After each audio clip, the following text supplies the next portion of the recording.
Hi SB lovers, welcome back again with me Mr. Yusuf from SBI Course.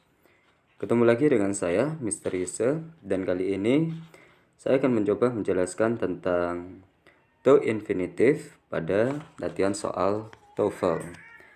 Sebelum ke kalimatnya, perlu kalian ketahui to infinitive itu adalah kata kerja bentuk pertama yang di depannya itu ada to. Jadi disebut to infinitive, to diikuti oleh verb 1.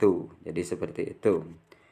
Di dalam bahasa Inggris terdapat beberapa kata kerja yang selalu diikuti oleh infinitive. Contohnya seperti afford, agree, appear, arrange, back, care, claim, consent, decide, demand, deserve, expect, fail, hesitate, hope, dan beberapa lainnya bisa kalian baca ya di situ sampai wait, want, and wish. Itu merupakan kata kerja yang selalu diikuti oleh infinitive atau to infinitive. Oke, langsung saja pada contoh kalimat TOEFL-nya di situ. They cannot force her, ya, they cannot force her blank her source. Ada refill, ada refilling, ada to refill, ada refills. Seperti yang saya katakan tadi, kata kerjanya di situ adalah force, ya. Force itu adalah kata kerja yang selalu diikuti oleh to infinitive. Jadi pilihannya adalah jelas yang C, karena C itu adalah to infinitive. Jadi seperti itu adalah salah satu trik untuk mengerjakan soal TOEFL ya. Oke, langsung saja pada pertanyaannya di situ. The plane blank landing at the airport in 5 minutes. Pilihannya di situ ada it is, yang B ada it really is, yang C ada is descending, dan yang D itu adalah will be. Oke. Saat kalian di situ fokus mengerjakan TOEFL, caranya kalau kalian sedang fokus pada latihan soal berupa structure, kalian harus fokus pada atau menemukan subjek dan juga verb pada kalimat tersebut. Jadi seperti itu. Oke. Di kalimat tersebut itu sudah kita temukan itu ada the plane yang merupakan subjek kalimat itu. Kemudian blank, terus ada landing, itu verb 1 atau verb yang ditambah ing. Ya, seperti swimming, studying, namun di situ tidak berfungsi sebagai verb atau kata kerja, melainkan sebagai bagian dari verb, bagian dari kata kerja ya. Jadi verb yang ditambah ing itu bagian dari kata kerja, namun bukan sebagai kata kerja. Dari kalimat tersebut sudah kita ketahui bahwa kalimat tersebut tidak memiliki verb, ya. Jadi kita harus menemukan verb pada kalimat tersebut, ya. Karena yang dikatakan kalimat itu harus memiliki subjek dan juga harus memiliki verb. Jadi seperti itu. Oke, kita temukan verbnya. Kalau yang A di situ it is, itu jelas salah. Karena apa? It itu merupakan kata ganti untuk orang ketiga tunggal. Untuk kata ganti benda tunggal ya. Fungsinya itu sebagai subjek. Jadi yang A itu sudah jelas salah karena it itu subjek. Tidak mungkin dalam suatu kalimat itu ada dua subjek ya. The plane, it itu nggak boleh. Itu nggak ada ya. Sedangkan yang B di situ juga ada kata ganti benda tunggal yaitu it. Jadi sudah jelas yang B itu salah. Kemudian yang C is descending, itu juga is itu merupakan kata kerja ya, to be.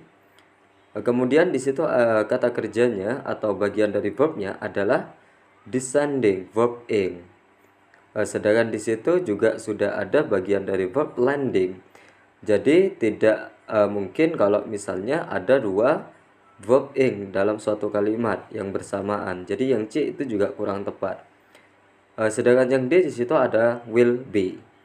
Nah, will be itu adalah kata kerja. Jadi jawabannya adalah yang D. The plane will be landing at the airport in 5 minutes. Ya, jadi pesawat itu akan mendarat di bandara atau akan tiba di bandara 5 menit kemudian atau 5 menit lagi. Jadi seperti itu.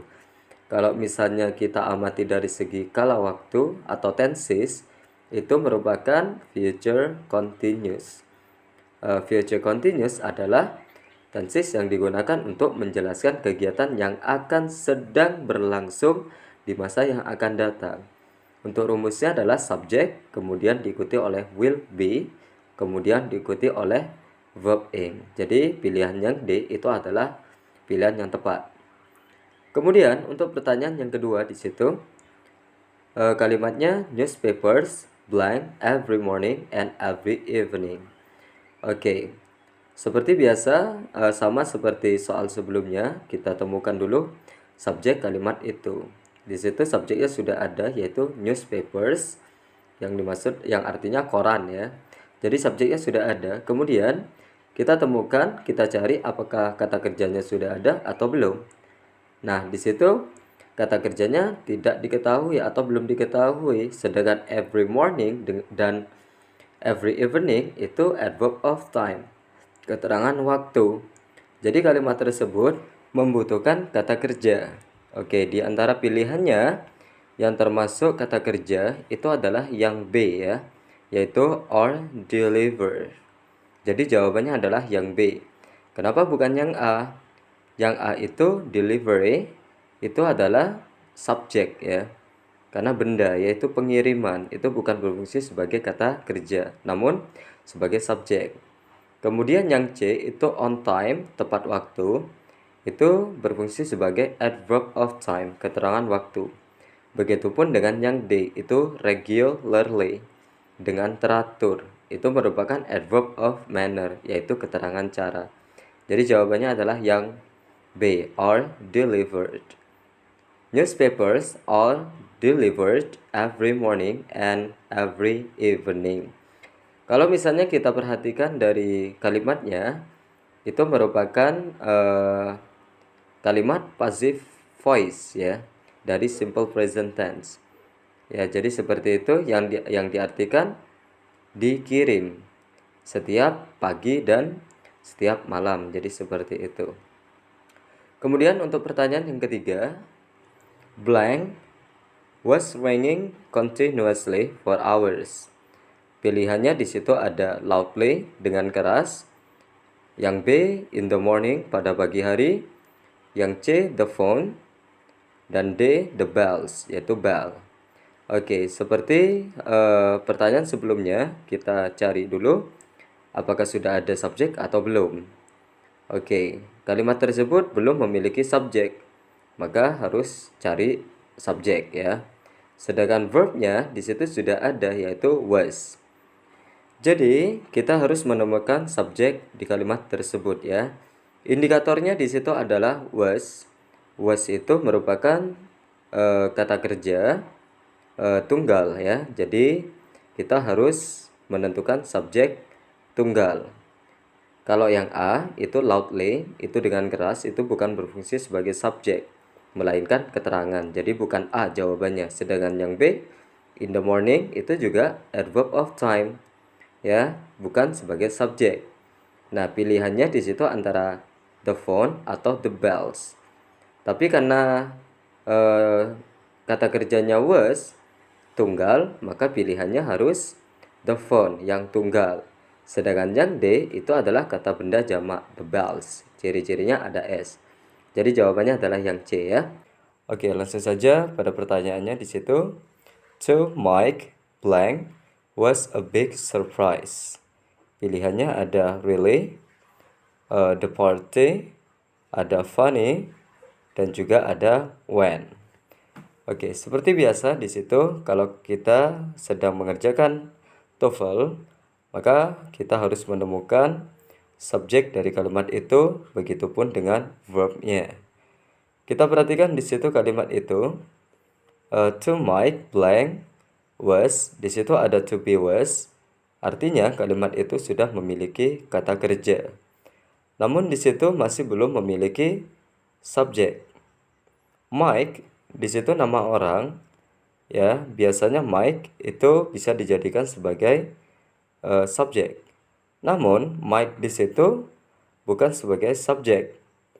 Alasannya adalah karena di depan kata Mike itu ada to yang merupakan preposisi.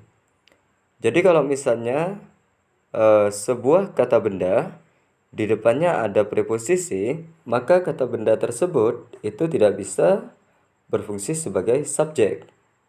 Jadi kita harus menemukan subjek untuk kalimat itu.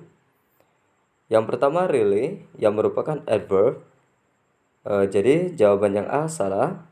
Sedangkan yang B, the party, pesta, itu adalah benda. Itu bisa menjadi sebuah subjek. Sedangkan yang C, funny, yaitu lucu, adjective, tidak bisa menjadi subjek kalau misalnya tidak diikuti oleh benda. Kemudian yang D itu adalah when, itu merupakan conjunction ya, when, keterangan waktu ketika. Jadi yang bisa dijadikan subjek di situ adalah the party. Jadi jawaban yang tepat adalah yang B. To my party was a big surprise. Jadi pestanya Mike jadi seperti itu ya. Adalah kejutan yang sangat besar. Jadi seperti itu, atau acara yang sangat besar. Oke, berikut beberapa contoh dari preposisi ya. Ada about, ada across, ada after, against, along, among, around, as, at, dan seterusnya. Ingat, ketika di situ kata benda di depannya ada preposisi, maka itu tidak bisa sebagai subjek. Karena apa? Kesimpulannya seperti ini. Jika sebuah kata benda yang di depannya ada preposisi, itu disebut dengan object of preposition. Tidak bisa sebagai subjek. Oke, langsung saja pada pertanyaannya. Yang pertama di situ, blank to the university takes 15 minutes. Pilihannya di situ ada walk, ada walking, ada ada go.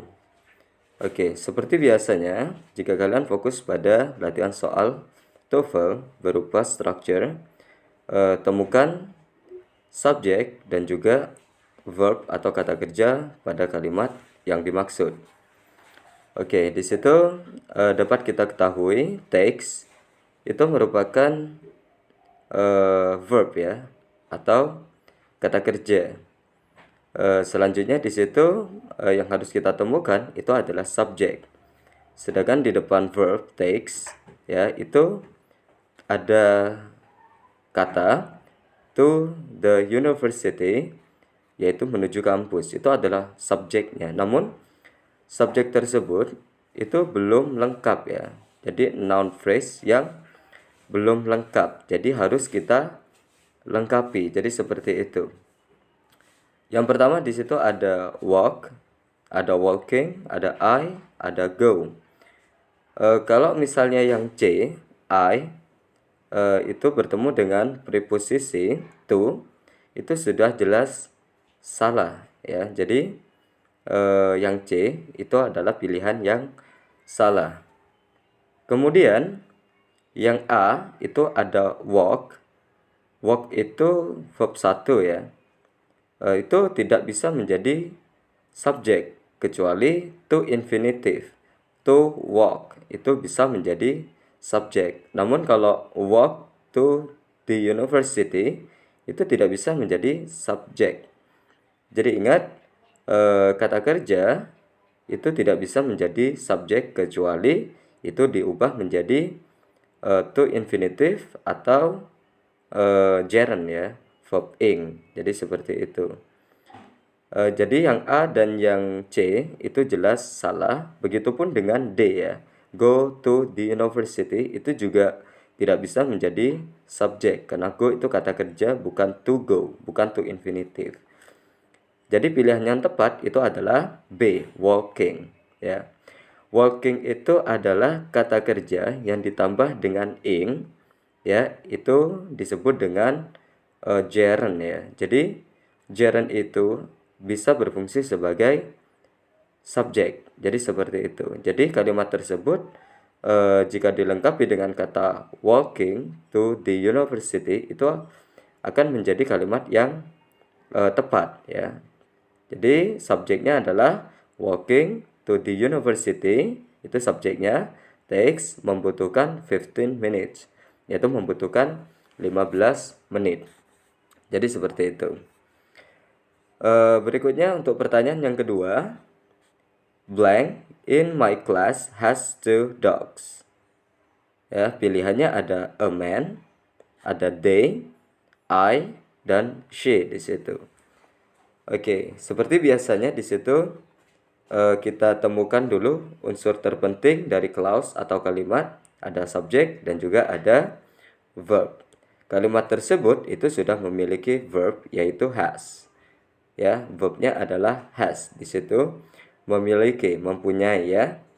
Jadi di situ has itu adalah verb tunggal. Jadi ini membutuhkan subjek tunggal. Sedangkan pilihannya ada they, itu jelas salah ya, karena they itu adalah subjek jamak.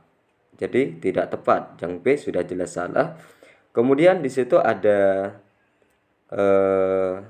I in my class. I itu adalah kata ganti. Ya, jadi di situ harusnya itu diikuti oleh verb. Bisa to be, bisa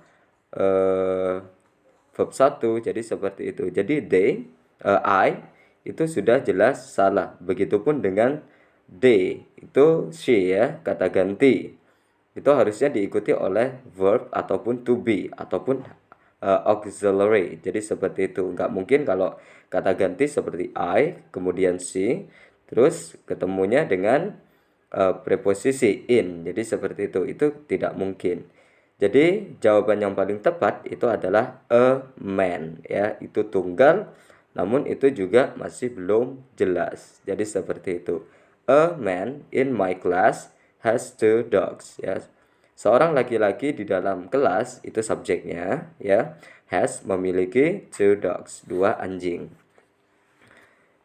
Kemudian pertanyaan yang ketiga, blank learn English quickly. Pilihannya di situ ada he, ada Smith, ada it, dan juga ada Steve and Monica ya.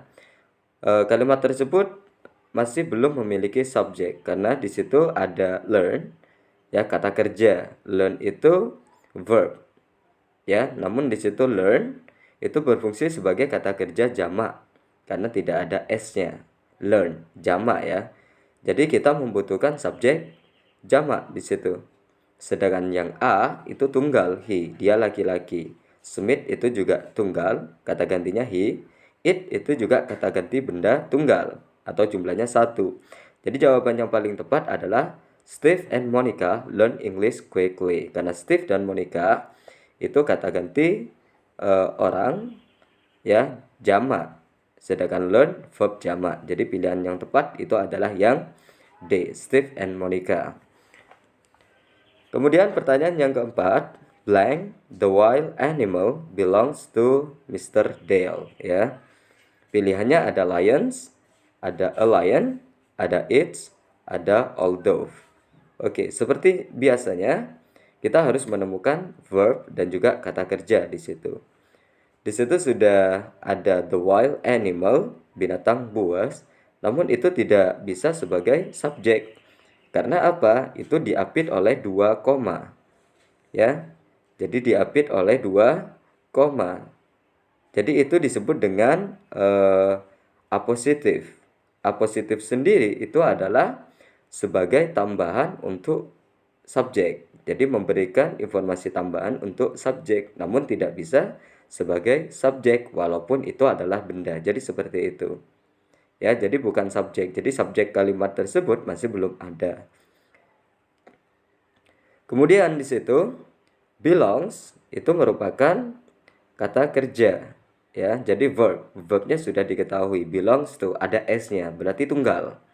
Ya, kalau belong tanpa s itu jamak. Karena di situ ada s-nya, belongs berarti itu verb tunggal. Jadi subjeknya harus tunggal. Jadi seperti itu. Oke, pilihannya ada A, lions, itu ada S, itu jamak, itu sudah jelas salah. Sedangkan yang B, a lion, nah itu tunggal ya, a lion, seekor singa, the wild animal ya, binatang buas. Ya, bisa jadi pilihannya adalah B. Kita cek dulu C, itu ada its, itu possessive, jelas salah karena itu harus diikuti oleh bendanya. Sedangkan yang D, itu ada although, yang artinya meskipun, itu berfungsi sebagai conjunction. Sedangkan kalimat tersebut membutuhkan objek. Jadi pilihan yang tepat itu adalah a lion karena belongs to itu tunggal ya. Jadi jawabannya adalah a lion. Oke, berikutnya pertanyaan yang kelima. Blank will receive a trophy.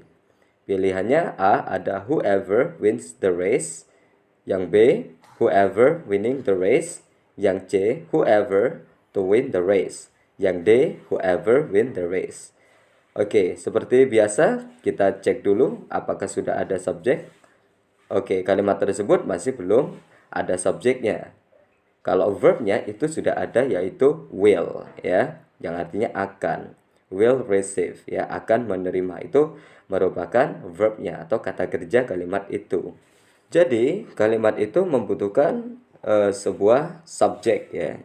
Jadi seperti itu, pilihannya di situ ada whoever wins the race, siapapun yang menang balapan tersebut. Jadi seperti itu. Yang B, whoever winning the race ya, dan juga whoever to win the race, dan juga ada whoever win the race.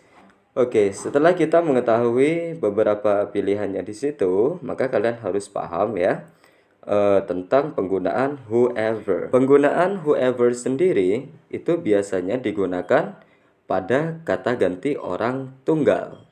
Jadi seperti itu ya. Jadi whoever itu mengacu pada kata ganti orang tunggal. Jadi harus diikuti oleh kata kerja tunggal juga. Oke, dari pilihan A sampai D, kata kerja tunggal itu hanya dimiliki oleh A. Whoever wins, ada S-nya. Jadi kalau kata kerja ditambah S itu pasti itu adalah kata kerja tunggal. Ingat ya, whoever itu mengacu pada kata ganti orang tunggal. Jadi seperti itu. Jadi pilihan yang tepat adalah yang A. Sedangkan yang B, whoever winning the race itu jamak ya. Begitupun dengan to win. Win itu juga jamak. Whoever win, apalagi yang D ya, win, itu jelas pasti jamak karena tidak ada S. Jadi itulah penjelasan dari saya tentang beberapa latihan soal TOEFL yang berkaitan dengan structure. Oke, mudah-mudahan video ini bermanfaat bagi kalian yang sedang belajar bahasa Inggris, khususnya TOEFL ya. Oke, I think it's enough here my explanations about TOEFL exercise. And the last I say, goodbye.